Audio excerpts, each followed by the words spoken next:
Ya. Baik, Assalamualaikum warahmatullahi wabarakatuh. Selamat pagi teman-teman semua. Pagi. Langsung saja untuk mempersingkat waktu, izin memperkenalkan diri, saya Siska Fatmawati dengan NIM 037 dari kelas B, selaku moderator yang akan memandu jalannya presentasi hari ini. Hari ini kita akan mempresentasikan infografis yang sudah dibuat masing-masing untuk memenuhi nilai ujian tengah semester tahun 2025. Dan di sini tentunya saya tidak sendiri, saya bersama dengan rekan-rekan saya yaitu ada Lisa, ada Alyani, ada Sandy, dan ada Alia Vivi. Langsung saja kita lanjut ke presentasi. Kepada Sandy sebagai presenter pertama dipersilakan untuk mempresentasikan hasil infografisnya. Kepada Sandy dipersilakan.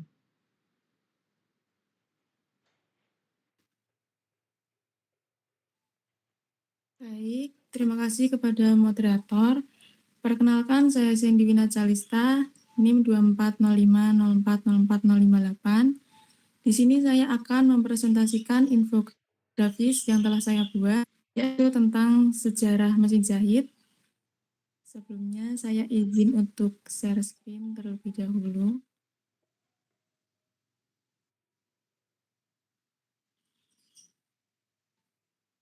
Apakah sudah terlihat? Ya, sudah. Baik, langsung saja saya akan mulai. Sejarah mesin jahit. Mesin adalah komponen utama industri garment untuk memproduksi pakaian.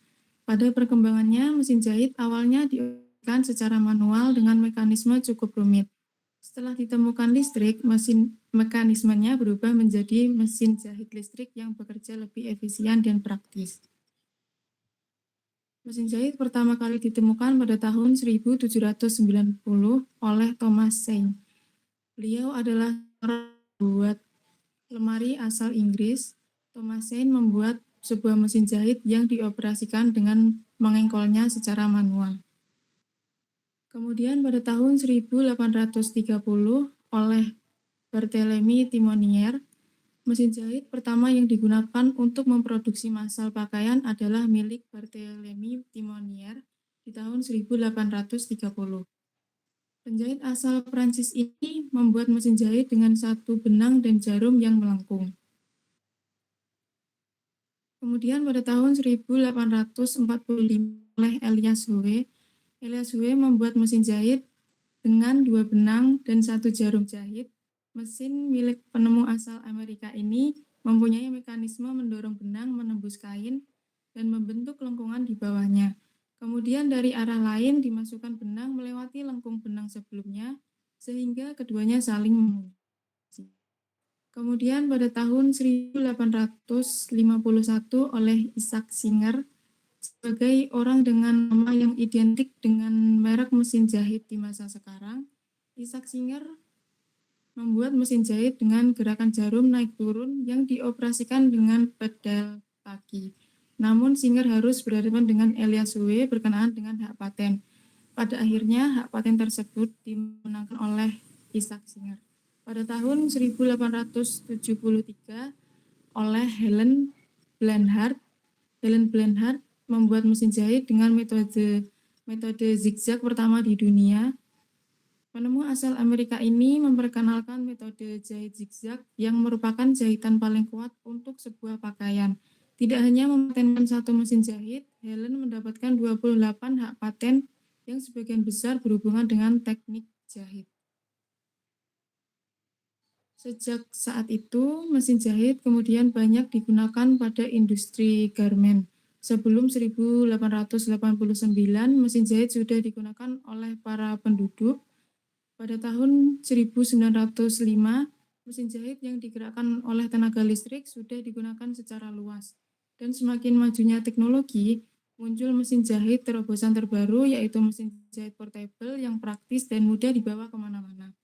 Dengan ditemukannya mesin jahit, mempermudah pekerjaan dalam menjahit berbagai macam pakaian sesuai keinginan. Baik, cukup sekian presentasi dari saya. Saya kembalikan ke moderator.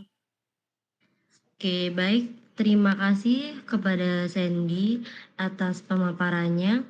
Kemudian kita lanjut yang berikutnya yaitu presentasi kedua yang akan dipresentasikan oleh Dwi Nurhalisa. Kepada Dwi Nurhalisa dipersilakan. Baik, saya izin share screen dulu.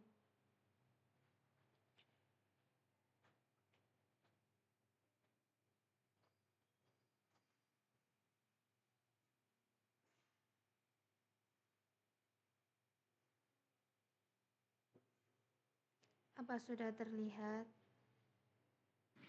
Ya, sudah.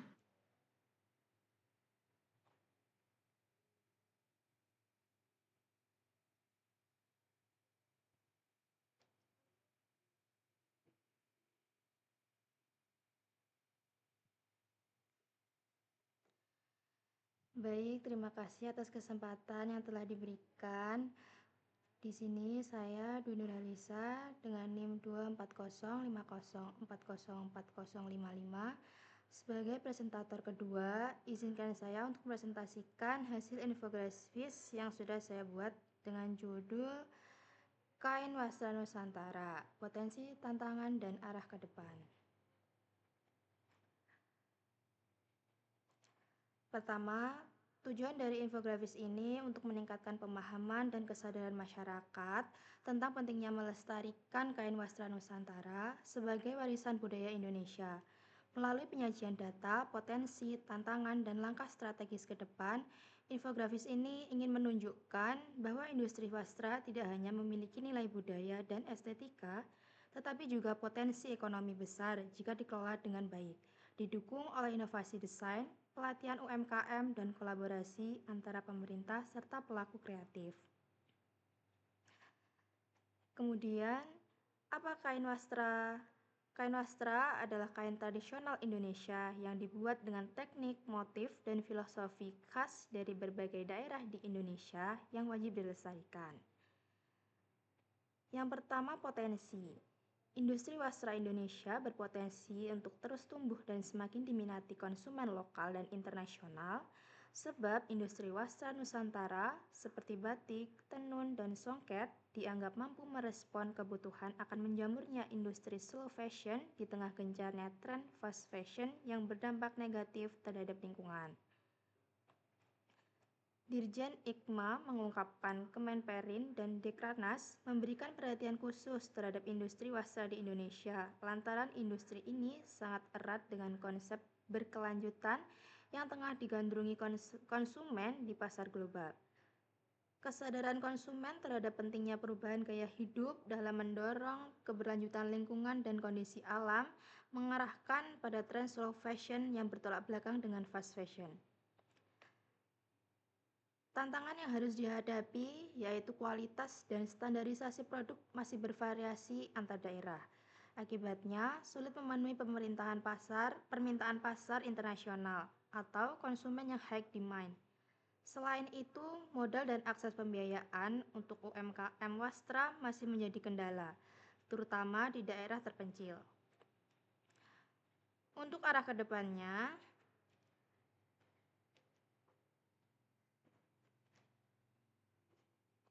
pemerintah berkolaborasi dengan para desainer atau para pelaku kreatif untuk mengedukasi dan mengadakan pelatihan secara merata lewat UMKM daerah yang memproduksi kain wastra.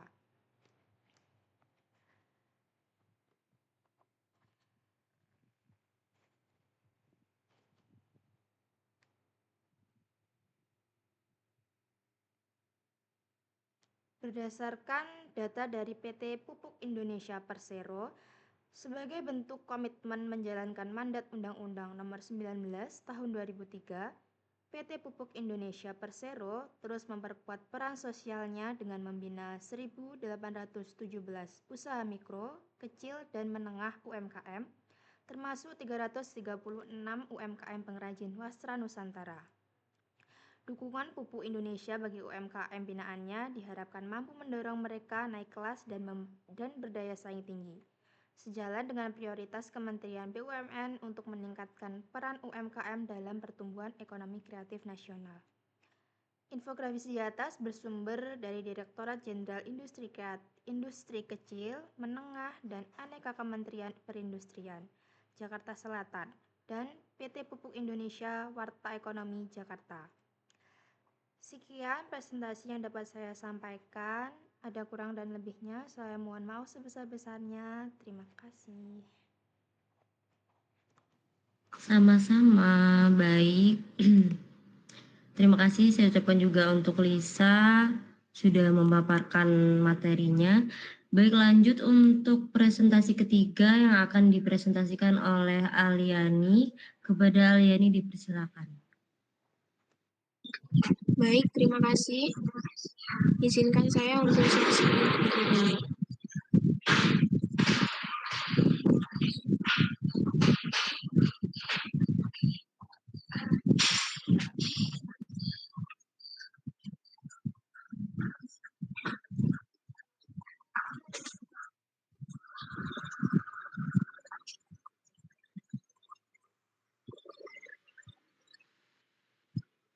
Apakah sudah terlihat? Iya.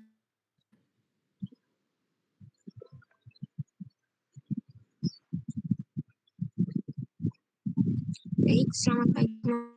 Saya Alian Nurosa Fikri, NIM 2405040457 dari kelas B akan mempresentasikan infografis yang berjudul Busana sebagai Cermin Budaya Dunia. Jadi, busana itu sebenarnya bukan cuma soal menutup atau gaya berpakaian saja, tapi juga menggambarkan identitas dan nilai budaya dari suatu masyarakat.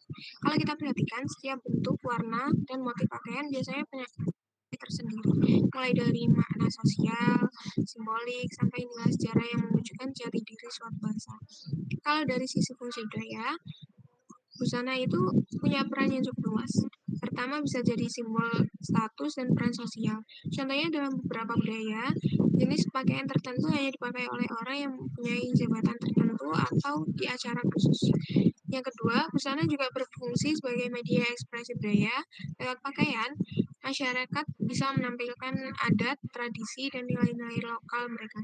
Dan yang ketiga, busana adalah warisan dan identitas. Setiap daerah punya ciri khas sendiri, misalnya dari bahan, warna, atau teknik pembuatannya, yang akhirnya membentuk identitas budaya masing-masing. Lalu kalau soal etika, sekarang dunia mode itu makin terbuka, tapi juga muncul tantangan baru. Salah satunya adalah cultural appropriation, yaitu ketika elemen budaya digunakan tanpa menghargai makna aslinya. Nah, di sini penting banget buat kita untuk belajar menghormati dan mengapresiasi budaya lain. Bukan sekedar mengambil inspirasinya tanpa memahami nilai-nilainya. Di era globalisasi seperti sekarang, busana juga jadi wadah pertemuan antar budaya. Banyak desainer yang mulai menggabungkan unsur tradisional dengan gaya modern, tujuannya supaya karena mereka tetap berakar pada budaya lokal, tapi bisa diterima secara global. Dari situ kita bisa lihat kalau busana bisa jadi jembatan antara masa lalu dan masa kini, antara tradisi dan inovasi. Nah, kalau soal ragam busana dunia, contohnya banyak banget. Indonesia itu punya batik dan kebaya yang penuh filosofi hidup. Lalu di Jepang ada kimono yang menggambarkan kesederhanaan dan penghormatan terhadap tradisi. Selanjutnya ada India, terkenal dengan sari yang melambangkan keanggunan dan spiritualitas. Lalu di Afrika Barat ada Shiki yang mencerminkan kebanggaan budaya. Dan di Skotlandia ada Kilt yang menunjukkan identitas suku, warisan leluhur. Nah, semua contoh itu menunjukkan betapa kuatnya hubungan antara pakaian dan budaya. Dan dari semua tadi, bisa kita simpulkan bahwa busana bukan hanya tentang penampilan, tapi juga tentang siapa kita, dari mana kita berasal, dan nilai-nilai apa yang kita bawa. Seperti kata Mira Naif, fashion is the mirror of culture and society. Jadi lewat busana, kita sebenarnya sedang memperkenalkan budaya kita kepada dunia. Itu saja yang dapat saya sampaikan. Terima kasih. Baik, saya ucapkan terima kasih juga kepada Alia yang telah memaparkan materinya. Langsung lanjut saja ke presentasi keempat. Yang akan mempresentasikan adalah saya sendiri. Saya izin untuk share screen terlebih dahulu.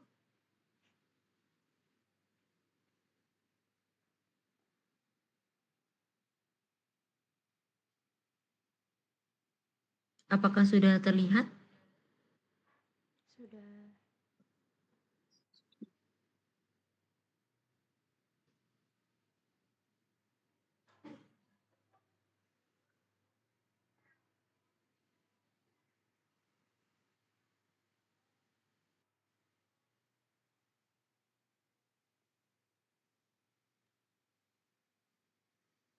Baik.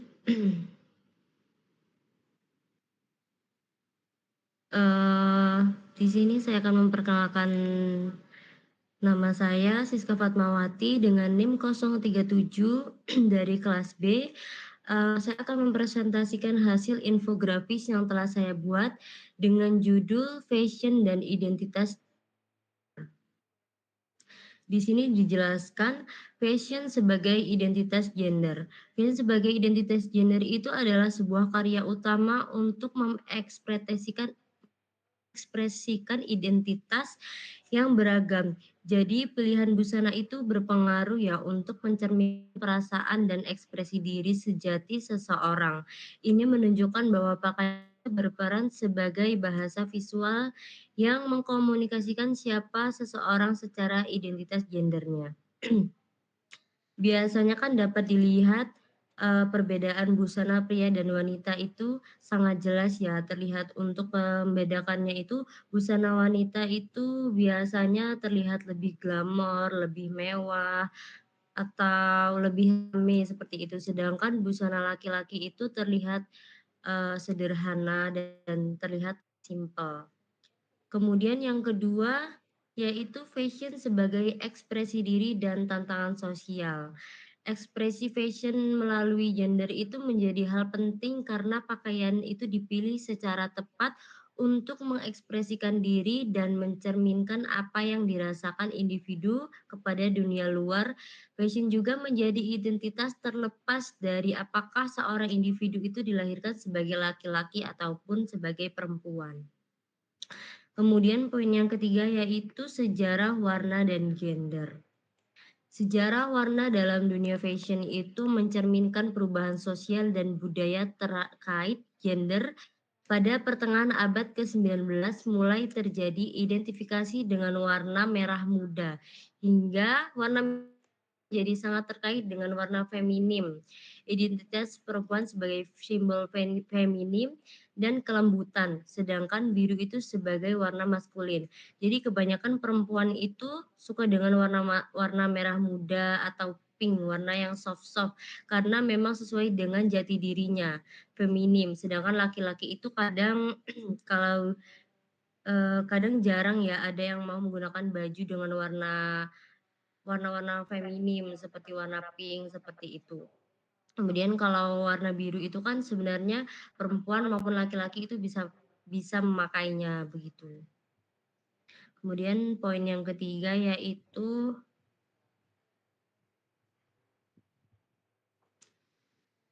androgyny dan generals fashion, yaitu merujuk pada gaya berpakaian yang mencampurkan maskulin dan feminim, merangkul semua identitas gender sama seperti definisi fashion secara umum yang bersifat general. Tampilannya dengan warna pakaian yang netral, misalnya hitam, putih, hingga nuansa abu-abu yang jadi yang halus. Jadi maksudnya itu di sini netral, jadi warna-warnanya itu cocok bisa dipakai untuk perempuan maupun dipakai untuk laki-laki. Pakai kamu itu.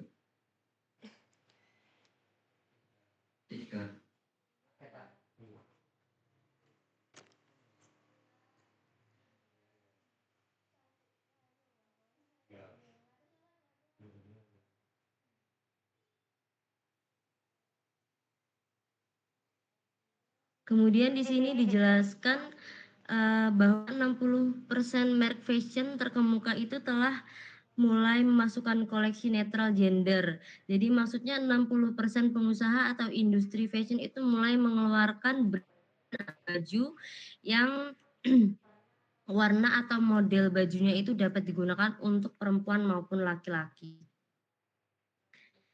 Di sini juga tertera penulisnya itu adalah Cetelia Noer Colby dan Nashwa Kamilah. Cukup sekian presentasi dari saya. Saya ucapkan terima kasih dan mohon maaf apabila terdapat kesalahan.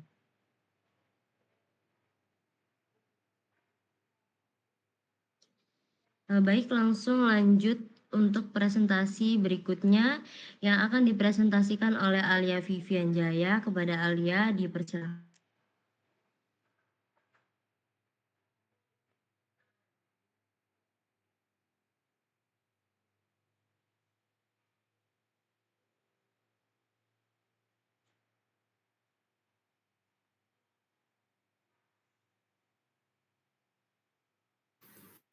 Baik, terima kasih atas kesempatannya.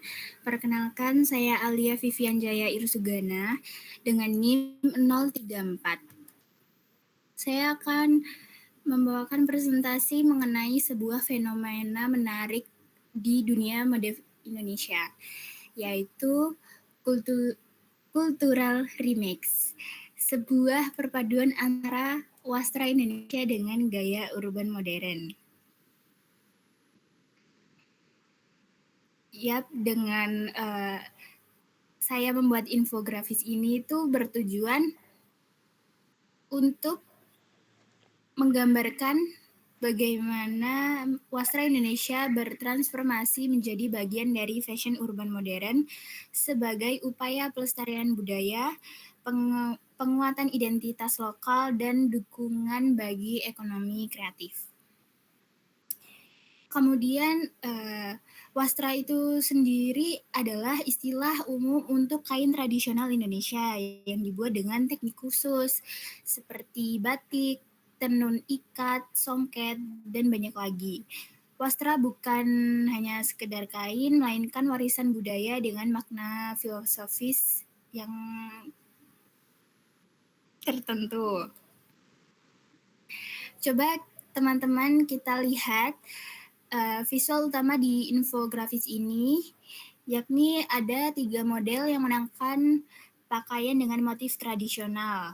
Motif dari wastra seperti batik dan tenun ikat, namun dalam siluet yang sangat modern dan urban. Ada jaket bomber, ada hoodie, dan celana kargo. Inilah esensi dari cultural remix, perpaduan gaya modern dan tradisional yang saya maksud. Baik, selanjutnya kita akan ke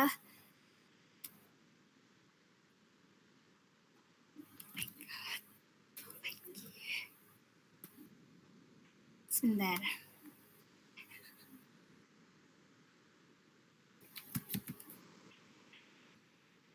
Kita ke tradisi, ke tren urban. Cultural remix adalah perwujudan identitas lokal melalui inovasi fashion. Konsep ini menunjukkan bagaimana wastra seperti batik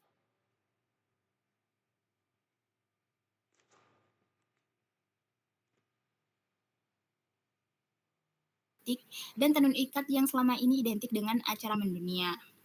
Kemudian yang ketiga, kekuatan motif etnik. Kunci keberhasilan kultural tak pada pemanfaatan kekuatan motif etnik. Perpaduan yang unik dari busana seperti jaket bomber, hoodie, dan celana kargo mampu memunculkan kesan tampilan yang unik dan personal.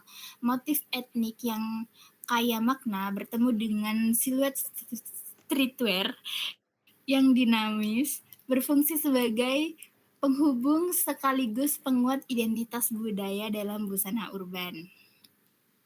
Yang keempat, kita ke dampak dan pelestarian kultural. Pada akhirnya Cultural Remix ini memiliki dampak ganda, yaitu yang pertama pelestarian warisan budaya.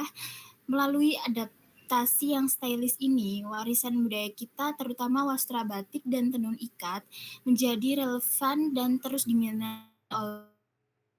Yang kedua, ekonomi kreatif. Dengan mengangkat wastra, kita sekaligus mendukung pengrajin lokal dan ekosistem ekonomi kreatif di seluruh Nusantara. Cultural Remix ini pada dasarnya adalah ekspresi style yang secara nyata melestarikan identitas lokal. Dengan Cultural Remix Indonesia ini menunjukkan pada dunia bahwa tradisi dapat berinovasi, beradaptasi, dan bahkan memimpin tren mode modern sambil terus menghidupkan semangat kreativitas lokal dan pasar internasional. Terima kasih atas perhatiannya. Saya tutup presentasi ini. Saya kembalikan ke moderator. Baik, terima kasih saya ucapkan untuk Alia. Oke, baik, selesai sudah presentasi kita kali ini. Saya ucapkan terima kasih kepada teman-teman semua atas kerjasama dan partisipasinya. Di sini saya selaku moderator memohon maaf apabila terdapat salah kata dan tingkah laku. Apakah sudah cukup teman-teman dengan presentasi kita hari ini? Apakah ada yang ingin disampaikan? Sudah cukup. Oke, baik. Jika sudah cukup, tidak ada yang ingin disampaikan, mari kita tutup presentasi kita hari ini. Terima kasih semuanya. Wassalamualaikum warahmatullahi wabarakatuh. Waalaikumsalam warahmatullahi wabarakatuh. Terima kasih moderator dan teman-teman. Waalaikumsalam warahmatullahi wabarakatuh.